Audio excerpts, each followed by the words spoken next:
Today we'll be having this discussion on the hidden world of phishing. So phishing is an offense which is very common nowadays, and the magnitude of his offense has been increasing from time to time and at a multifold. You cannot even imagine with how much force and magnitude this particular crime is multiplying. Okay, understanding phishing, the comprehensive guide to cyber fraud prevention. What exactly is phishing? Phishing is a form of social engineering where the attackers masquerade as trusted entities to steal sensitive information such as login credentials, credit card numbers, or personal data. So from where we see this particular crime of phishing, it sounds very technical. It sounds very technologically advanced type of crime where somebody will sit behind a computer and he will do great things and he will attack companies and all these things. But no, the crime of phishing is very down to earth and it is grassrooted. Here, the people are vulnerable because not because they are illiterate, not because they do not understand law. Here, people are vulnerable because they fear certain things.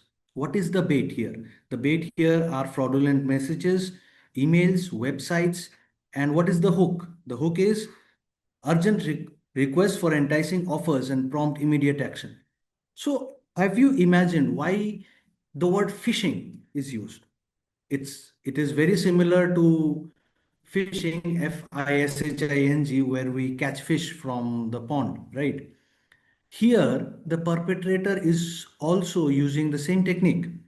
So it is the modus operandi which makes it very similar. Here, the perpetrators use hooks like enticement, fear, and they put it in the pond of the digital world, and then we are the bait. We are the bait, we go and we grab that hook, and simultaneously we become the victim of that particular crime. And what do they steal? They steal stolen credentials from which we suffer financial loss, and also they use malware infections. Examples of phishings: deceptive emails, spear phishing, SMS, smishing, wishing, farming. There are multiple types of phishing. There are multiple types of phishing. This phishing is an umbrella, and each and every type of phishing is are the sticks of that particular umbrella. Deceptive emails, when the perpetrators send certain emails and we find that these emails may have been coming from a bank or a financial institution, and then we click on that particular email. So what happens?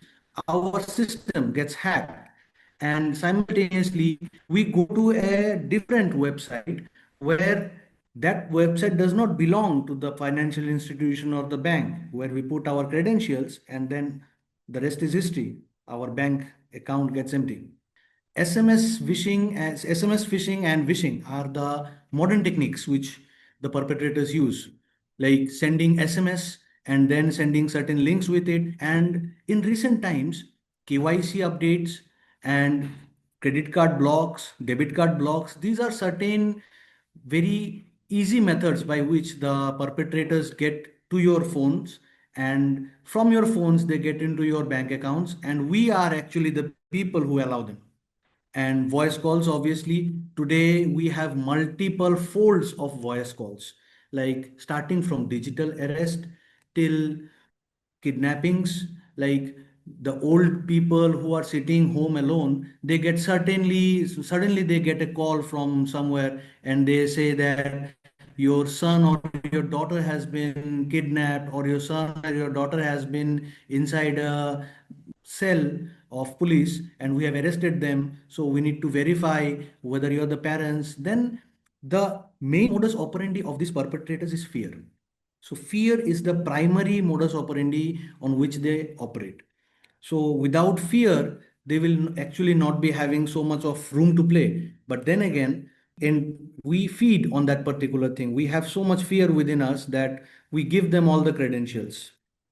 So before knowing phishing properly, we need to understand from where it comes, the historical background of phishing. It started from the 90s because This particular sort of crime, this particular type of crime is not possible without the digital presence.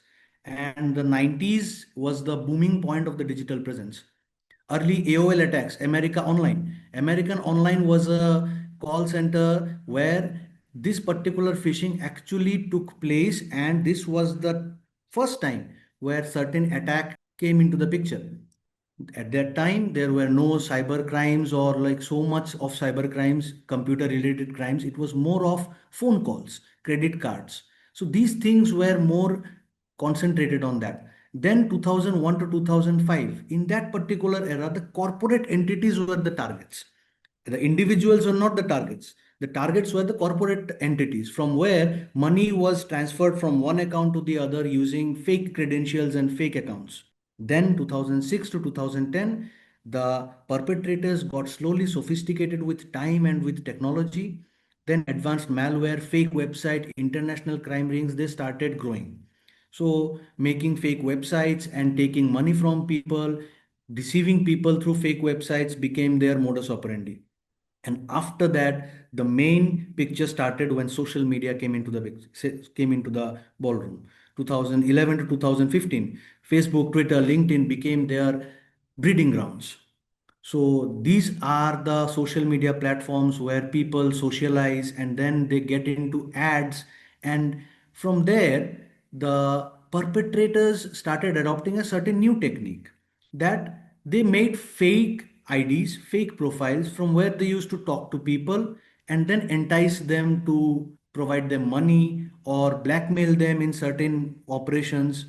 And after 2015, the age of AI came into the picture, machine learning. They started using sophisticated machines and sophisticated coding softwares in order to help them succeed. 2021 to present day, deep search, multi-channel attacks, ransomwares, hacking, malwares.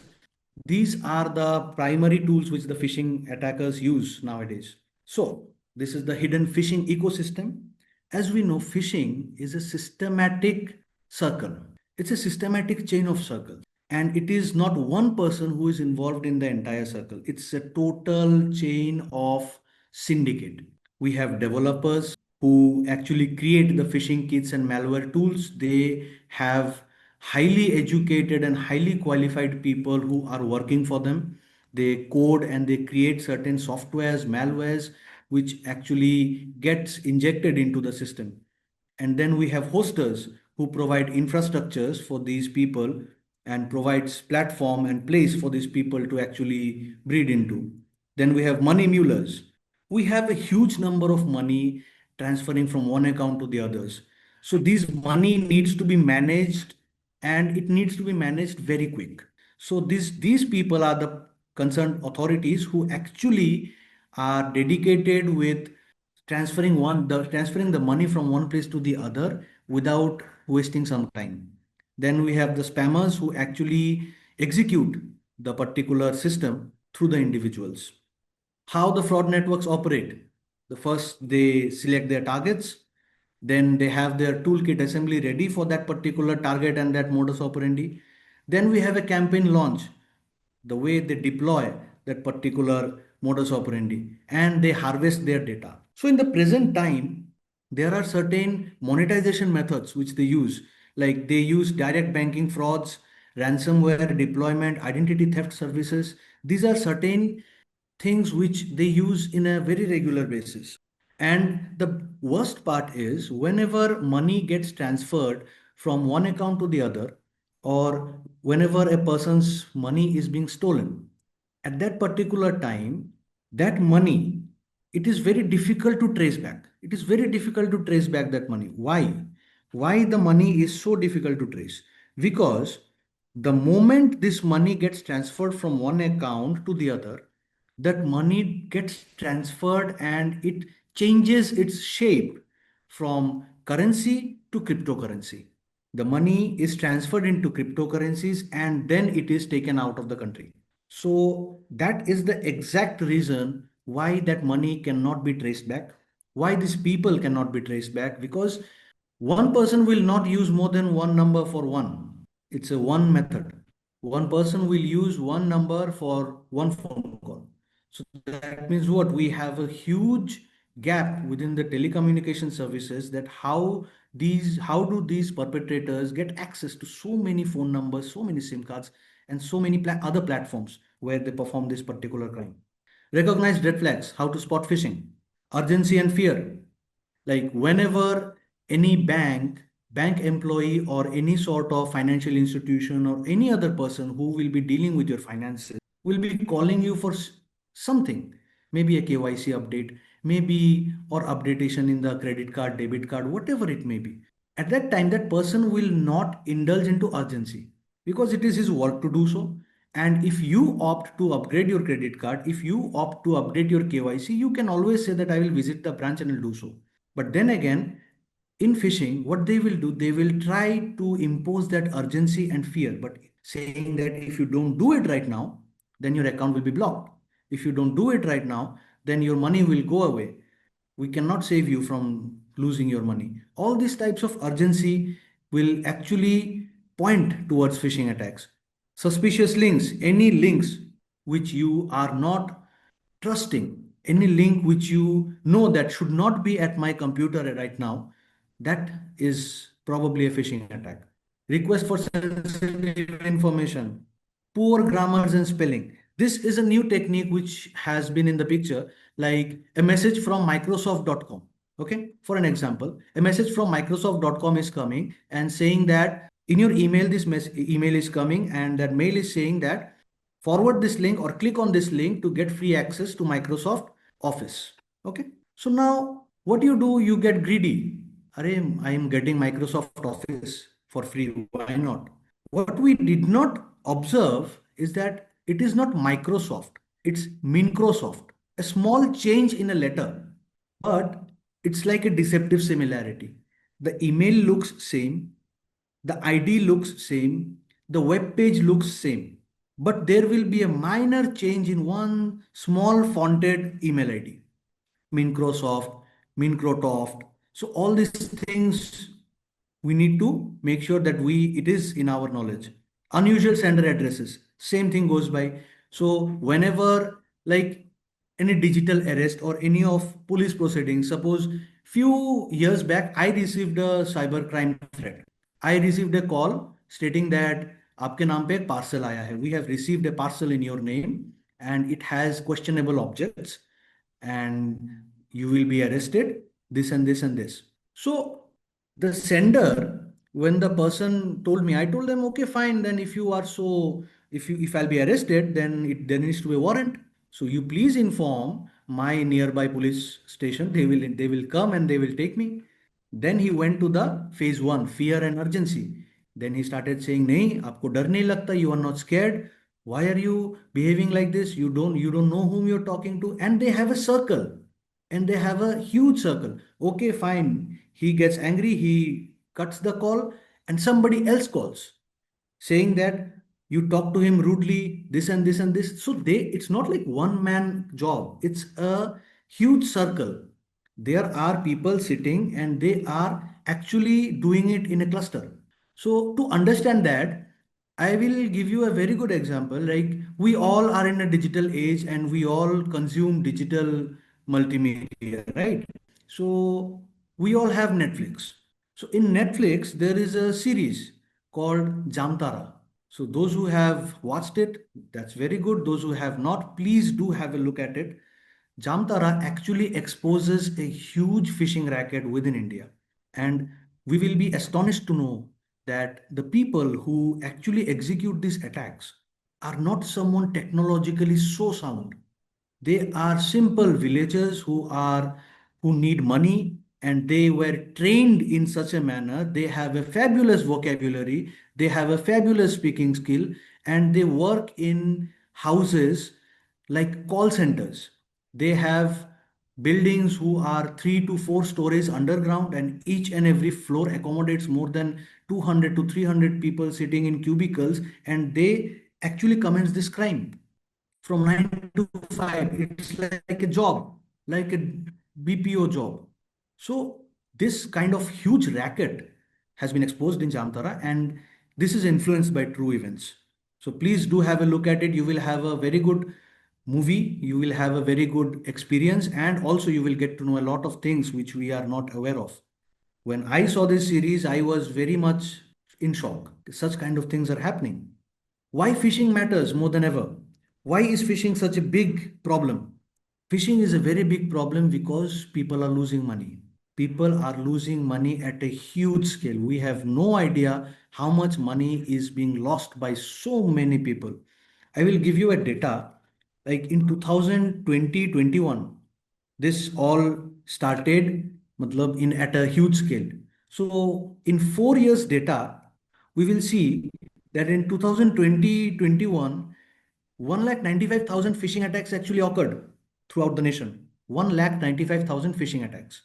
And these phishing attacks costed 111 crore rupees of people. To whom does this actually belong to? It belongs to us, the people who lost their money. Then subsequently, 2021-22, the number of phishing attacks rose to 4,07,000. From 1,95,000, it rose to 4,07,000. And the cost of it was 242 crores. 111 in 2020-21, 242 in 2020-22. Next year, 7,25,000 attacks. So it grew to 7 times, 1,95,000 to 4,07,000 to 7,25,000 attacks. 7,25,000 attacks in India costed 573 crores. 2023 to 24, 2,91,000 attacks only. From 7,25,000, it came to 2,91,000. It decreased. We should be happy that it decreased, right? But no, wait for it. The total amount of money which we lost from those 2,91,000 attacks was 24,300 crores. So from 500 crores, we directly went to 24,000 crores. Matlab, it's a 300 times increase. The number of attacks might have decreased, but the money which we are losing has. So it's not the number of attacks we should be concerned about. We should be concerned about the money which we are losing, right? So that means what? In less number of attacks, we are getting more money. So this implies that the attacks have sophisticated, the attacks have become more efficient now. Previously, if we lost 10,000 in one attack, now we are losing 1 lakh. So this is a danger point.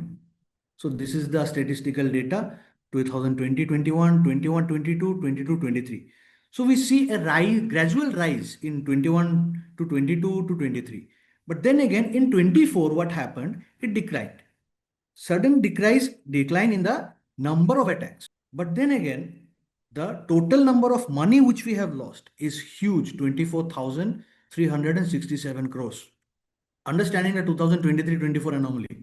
So in order to understand the 2023-24 anomaly, we need to understand that the financial losses surged from 573 crore to 21,000 crores, increase of 3,000%. This suggests a highly sophisticated target attacks on high value accounts. That means previously the attacks were random.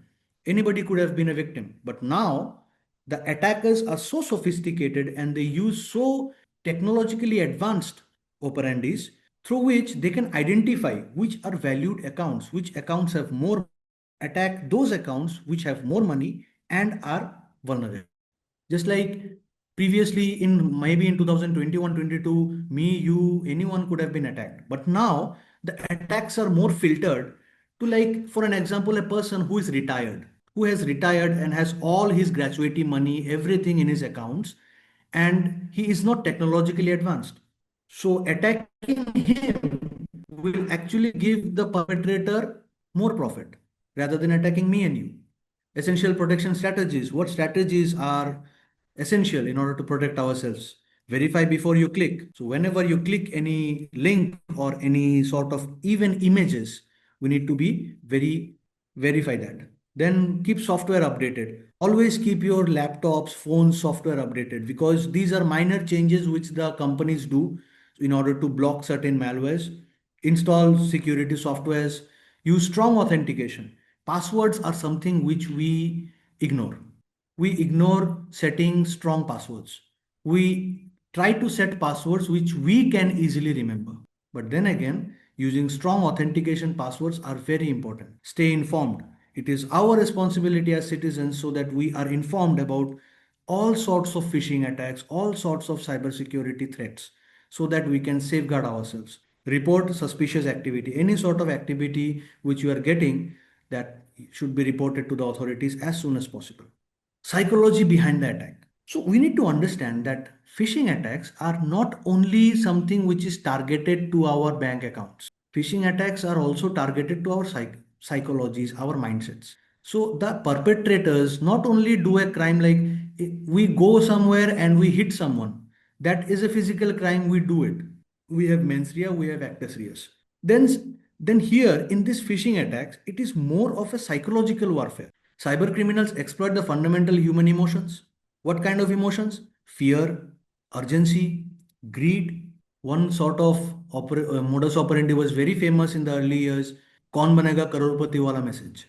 So everybody used to get Kaun banega crorepati wala message. You have received 2 crores, you have received 25 lakhs, you have received 50 lakhs from Kaun banega crorepati. Please provide your details, provide this, provide that. Somebody was there in the other end in the call. We used to talk, and then that person used to say you have to deposit a security deposit of 20,000. And surprisingly, a lot of people actually did that.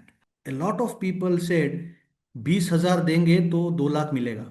So इतना खर्चा तो कर ही सकते हैं. So this much we can invest for 2 lakhs. So they did not understand that this 2 lakh was the bait in the hook, and you being the fish have actually consumed it. The attackers create a scenario that bypass rational thinking.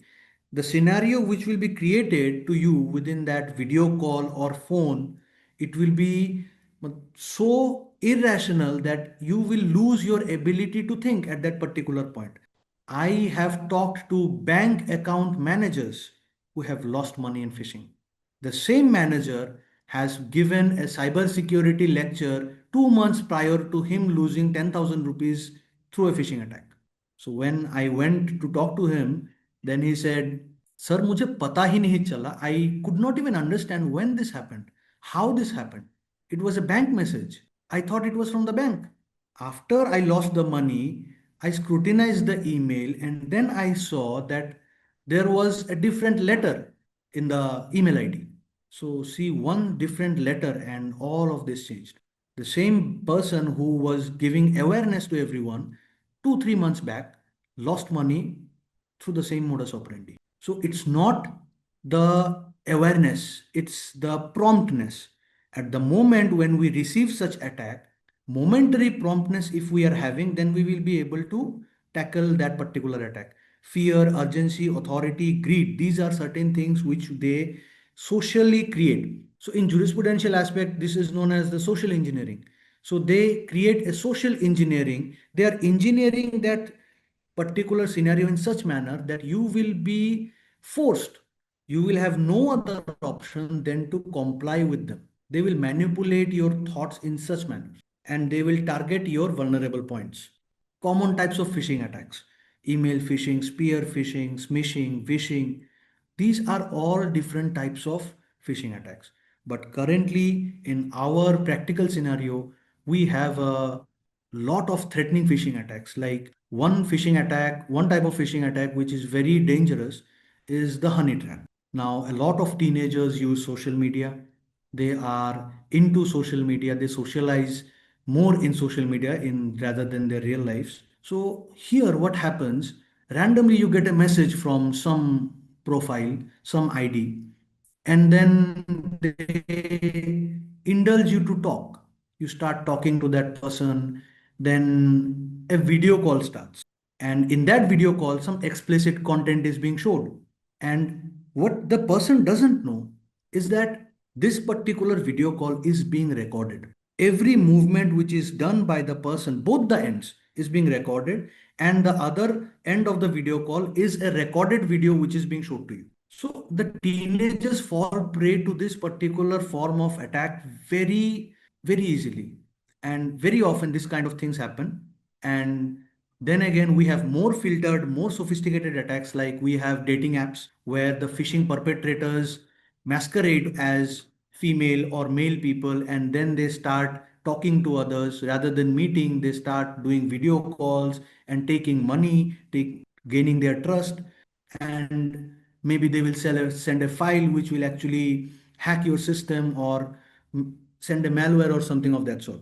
So these are certain attacks which we should be actually aware of, and we should not fall prey to these attacks. Financial fraud techniques: UPI frauds, QR code scams, remote access. So these are the three major financial fraud techniques which are being followed. UPI frauds. So now everybody is using UPI. Now we don't have the time to go to banks and update our bank passbooks, how much spend, how much we have spent, how much we have did, how much we did that. So today we have mobile phones. Today we have Google Pay, Phone Pay, we have Beam. So through these particular UPIs, not only this has made our lives easy, it has also made their lives easy. I mean the perpetrators. Now they do not need to talk to you so much and convince you so much. They just need to send you a QR code or a link. And through that QR code or link, you can always send them the money. So this particular UPI fraud, आप लोगों को लग रहा होगा कि यार we know that by the time, मतलब जब तक हम पासवर्ड नहीं देंगे यूपीआई तो नहीं होगा. The money will not get transferred to from our account to somewhere else till the time we push in the password. But we need to understand something, that this is not for a particular class of people. Here in India, today we have Digital India initiative going on. Any person who wants to avail a government scheme needs to be digitally present. The digital presence of that person is a mandate. You need to have a bank account, you need to have an Aadhaar card, you need to have PAN card, and these all three essential elements need to be connected to each other. So that is when actually you can avail a government scheme. Pradhan Mantri Jan Dhan Yojana, Pradhan Atal Pension Yojana, Mudra Yojana, Startup India, Suraksha Bima Yojana, even life insurances, everything provided by the government is digitally, needs digital presence. So we, on the other hand, are do not require so much of the government services, rather than certain people do not require government services, but there are the majority people actually do require these services, and these people need to be digitally present. A farmer staying in the outskirts of a state needs to be digitally present in order to get the pension yojana, or in order to get the mudra loan, or matlab any of that Jan Dhan Yojana. Even if he wants to get a house built by the government, he needs to be digitally present. So here what happens? Here he is digitally present. That person is included in the digital circle. But what he is not is digitally aware. He is not aware of the crimes. He is not aware of the dangers of the digital world. He might have a smartphone for the digital presence, but he does not know that this smartphone can actually take all his data away, can take all his money away in a matter of click. So the disparity between digital inclusion and digital literacy is huge. 81% of the people are digitally included, financially digitally included, but more less than 25% of people in India are digitally aware, digitally literate. So in a survey, it is said by the government of India itself that only 23% of people in India are financially literate. But अगर आप digital India का page खोलोगे, you will see that 81% of the Indians are included in digital India. So that means what?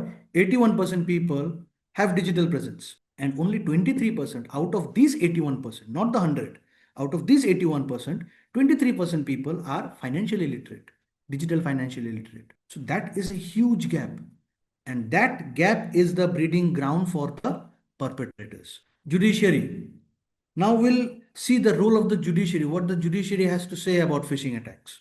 NASCOM versus Ajay Sood, 2006. In the year 2006, in a particular case, NASCOM versus Ajay Sood, the judiciary said that phishing is a crime which needs to be separated from the cybercrime scenario. It is a separate crime and it needs to be acknowledged. Indian judiciary recognizes phishing as a separate, distinct category of cybercrime rather than merely a existing fraud laws. Legislative gap, that this particular gap persists within the legislature, and it is the work of the legislature to incorporate the aspects of phishing within the legislative authorities of India. call of action. The judicial emphasis has to be paid. The legislature needs to give action to that particular crime. Now, interesting fact is this particular case happened in 2006. And if we have studied IT law, if we have studied cyber crimes, we know about a convention called the Budapest Convention. So Budapest Convention happened in 2008. So 2 years after NASCOM versus Ajay Sood, Budapest Convention happens, and still India is not a signatory to that. Forget about 2008. It is 2026 now. 2019 में Osaka Declaration हुआ. It was a G20 meet. So before G20 happened in India, it happened in Osaka, 2019. So Osaka Declaration में they signed a declaration stating that we will allow free flow of data between certain countries. So whosoever will be signing this declaration will have free flow of data. And if there is any discrepancy within the data privacy or data management or frauds, financial frauds, then if it is found that one country is responsible or another a citizen of that country is responsible, then we will be allowing that particular country and we will be complying with the guidelines and will be working together on that particular scenario. So that was a very good step which was taken by the G20 for free flow of data. But then again, India was a member of the G20, but still not a signatory to the 2019 Osaka Declaration. So that raises a huge question that why is India not signing critical cybercrime conventions, whether it may be Budapest Convention, whether it may be Osaka Declaration. So why is India not signing it? So when asked, the Indian authorities stated that we are focusing on data localization. So what is data localization? So this data localization is actually a concept which the Chinese follow. So what happens when we install Amazon, Flipkart, and any other international app in our mobile phones, the data which goes to that particular app, it goes directly to their servers. The server which Amazon is having in US or Russia or anywhere under the soil, wherever he is having his physical servers, this particular data goes there. China said, if you are taking the data of our citizens, you need to store that data within our territory. हमारे citizens का data हमारे territory से बाहर जाएगा नहीं. This is what the Chinese government said. So that is the concept of data localization. So we will localize our data even if you are a party which functions through different multinationals. But if you are taking data from our country, the data of our people, then you will store that data within our territory so that वो बाहर नहीं जाना चाहिए. So India is saying that we are focusing on that, but still now 2019 में India told that, but it is 2026, we still do not have any physical presence of data localization structures. Then we have Achin Sharma versus state of UP. In this particular state, rising phishing attacks constitute a serious threat to the society and national cybersecurity. Law enforcement agencies must develop capabilities to track digital footprints. These are the words of the judiciary. The judiciary said that we need to develop technologies through which we can track digital footprints of the perpetrators. So if you are digitally present and your footprint can be tracked and your money can be taken from one place to the other, so the person taking your money should also have a digital footprint. He cannot vanish from the digital world. There has to be a method through which we can find that person and track his digital footprints. For that, we need specialized cyber cells, and advanced technologies. So the judiciary actually pointed out a gap that we do not have certain cyber technologies which we need in order to track the digital footprint. ICICI Bank versus Ramdas Pawar. This is a 2010 landmark case. In this particular case, the court said that the financial institutions have a fiduciary duty towards their people, towards their customers in order to save their data. Now, what happens? Why is data a huge thing? We all use mobile phones, we all use applications, and there are certain applications which take all our information, which is not really necessary. If we are playing an online game, that game does not require our gallery, permission to access our gallery. That game has no job, no business with our contacts. But still, we have to give that permission. Without giving that permission, that game will not work. So an online game does not require the permission to access your camera, your microphone, maybe your microphone if you are playing multiplayer. But then again, no, the camera is not required, the gallery is not required, the contacts are not required. But still, they ask for that permission, and we happily give that permission because we know that without giving that permission, wo game will not work. That is exactly where our data is flowing. That is exactly our data is going. The government has banned many Chinese apps with regard to this particular thing.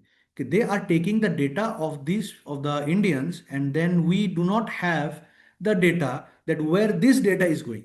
So ये apps data लेके कहाँ पे जा रहे हैं, किसको दे रहे हैं, to whom this data is going, we do not have a record of all these things. So there comes the ICICI Ramdas Pawar case. The Pawar case said that हाँ phishing हुआ है, we understood, but data breach हुआ है, and ये जो data breach हुआ है, the financial institutions have a huge role in to safeguarding the data of the consumers. So आप खुद को एज अ स्टेक होल्डर वहां से हटा नहीं सकते हो.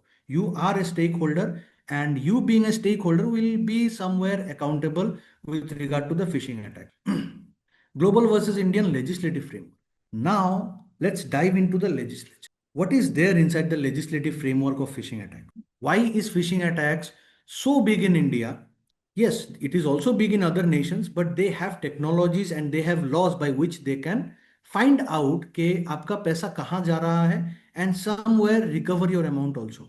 In India, if you face a phishing attack, you can never recover that money. आज तक I have not came across one single case where that money has been recovered. Once the money is lost, that money is lost.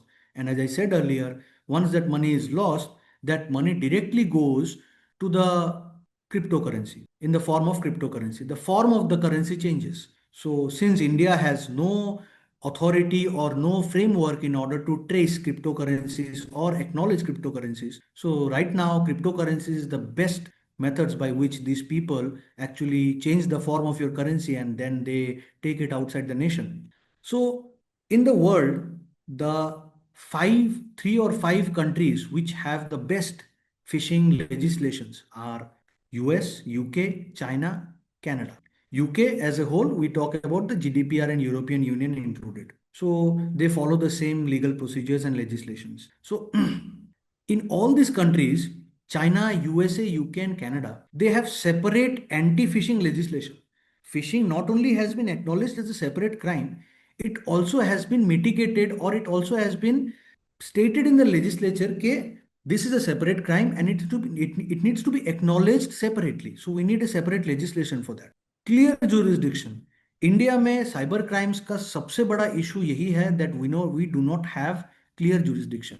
The cyber crimes do not happen from one place like very close by. The cyber crimes, suppose one person is sitting at Bhopal and he is doing cyber crime at Assam, one outskirts of Assam. But when you trace back to the address, it will show New Jersey. So it keeps on jumping, it keeps on fluctuating, and they will hire servers, they will hire hackers from outside India to commence these particular crimes, cyber crimes, huge level cyber crimes. So India is having a huge jurisdictional issue with regard to cyber crimes.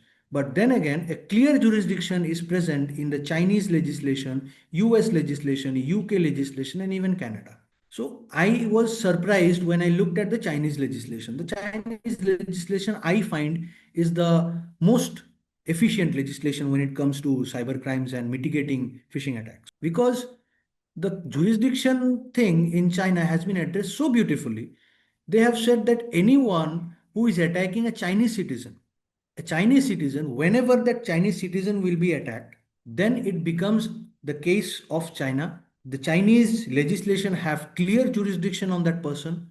If the attack is from somewhere else, then also we have Chinese jurisdiction.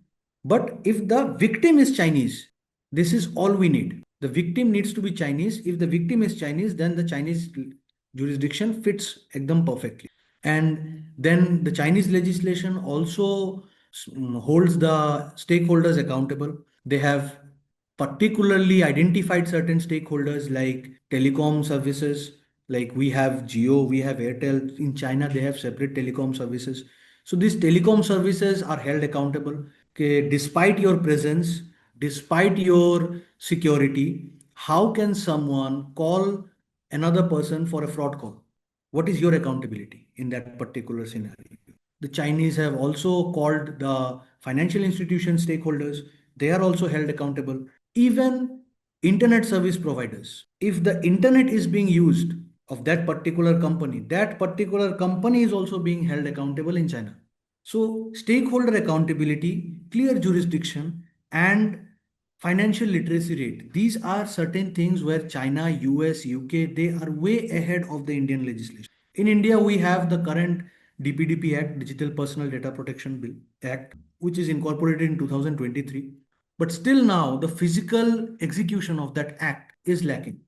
In DPDP Act, we get to know who is a data fiduciary, who is a data principal, how the data is being transferred from one person to other. The concept of consent came into the picture through DPDP Act. But then again, the accountability of the stakeholders is not justified in digital personal data protection. Who will be held accountable in what manner, at what scale? These particular formulations and regulations, the procedural aspect of the DPDP is still lacking behind. And then again, India also lags behind at the financial literacy rate. So these are certain major problems which we are facing at the current scenario, that people are not aware, people are not digitally literate, how they should handle their smartphones, how they should handle their internet presence, so digital presence, and how they should be treating this as a serious offense, treating it as a serious method. The gravity of the offense, we often actually take it lightly.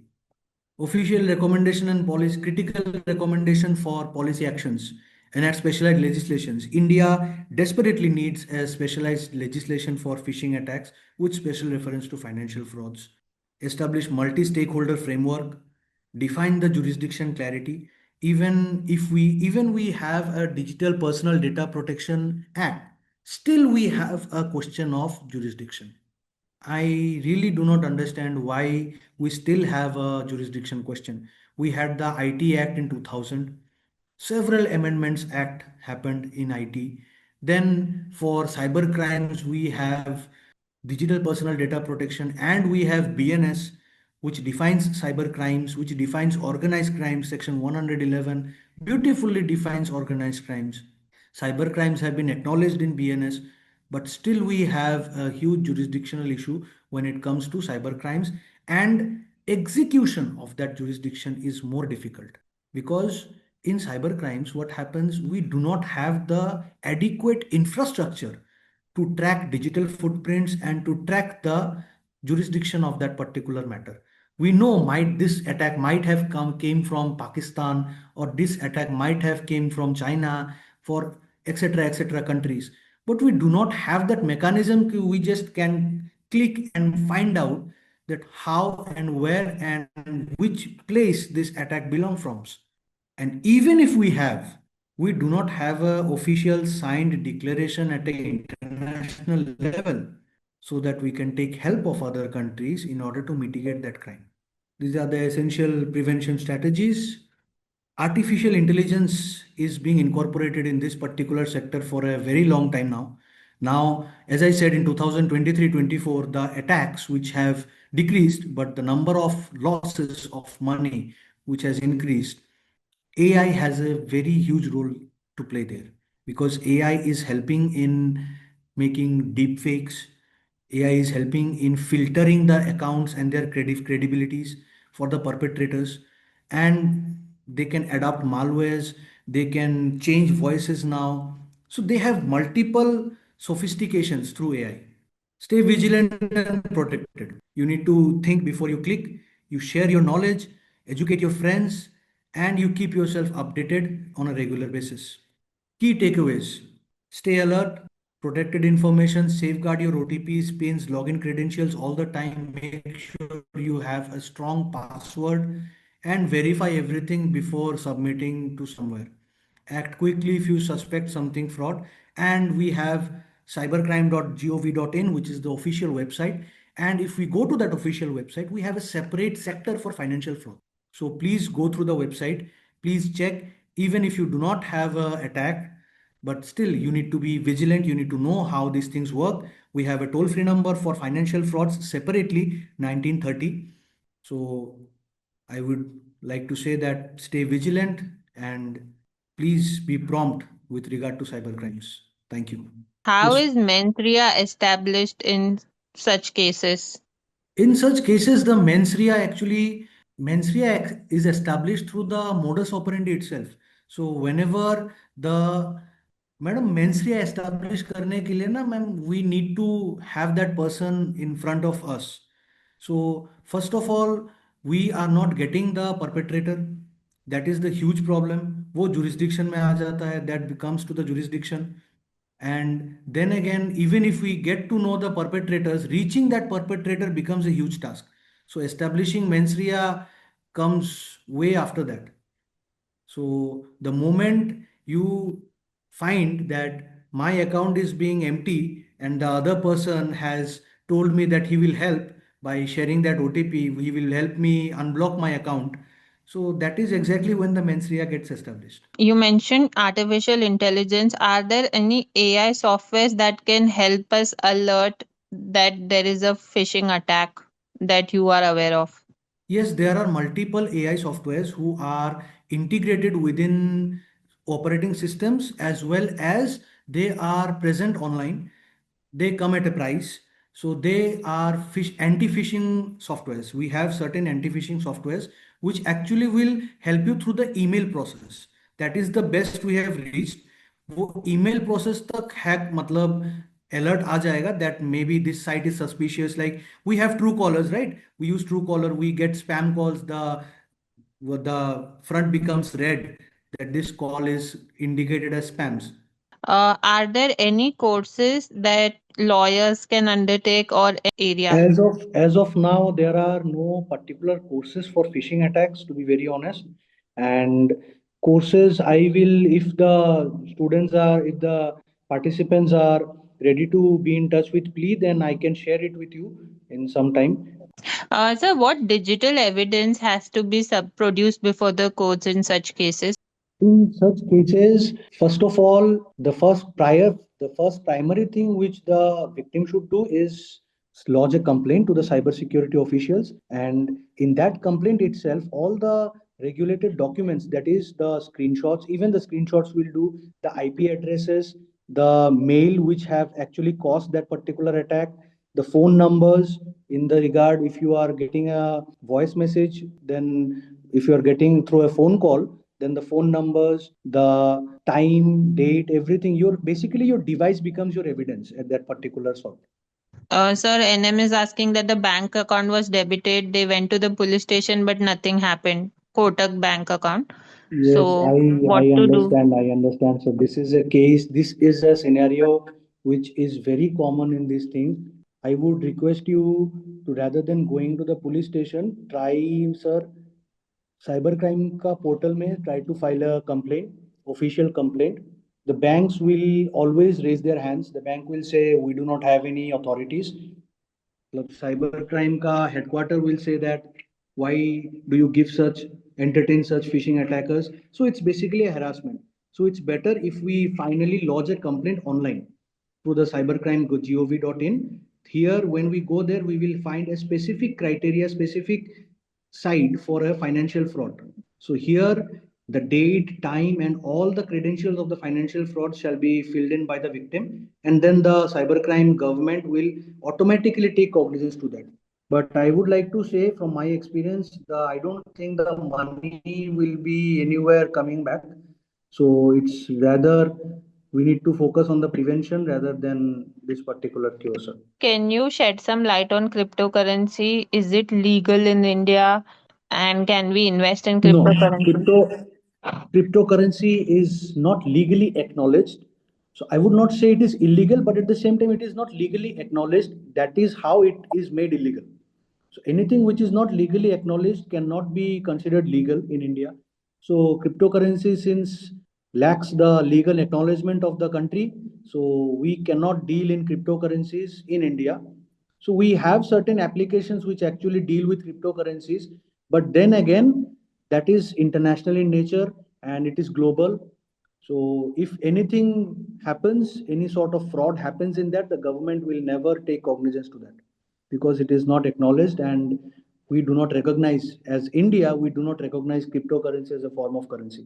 You mentioned about HNA, high net worth accounts. How do the cyber criminals get to track such accounts? See, the cyber criminals now work in a very sophisticated manner.